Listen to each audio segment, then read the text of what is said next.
morning, everyone, and welcome to this morning's episode of the Maritime Morning Brief, brought to you by the Marine Exchange of Puget Sound. I am your host today, Sarah, back again this morning, bringing you the essentials on vessel movements and maritime conditions today in Washington.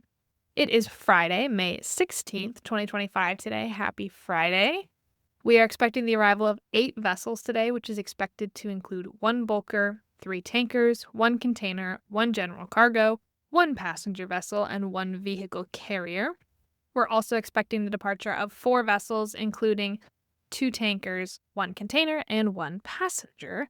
But as always, ship schedules are dynamic and subject to change, so make sure to log into our AIS feed, check out the daily paper, or call into the Operations Center for the most up-to-date information. For today's tides in Seattle, we will have high tides at 06:32 and 21:39, with low tides at 02:24 and 13:57. For the weather in Seattle, we are expecting a high of 58 degrees and a low of 50 degrees, with south wind at 6 to 8 knots becoming variable and less than 5 knots towards the evening hours, and then a chance of rain, but scheduled for after 10 a.m., so get things done early this morning if you're planning to not be impacted by the rain, at least here in the downtown area. Before we sign off, I just wanted to let you know that first off, we had the first drill of drill season for the Marine Exchange team this last week.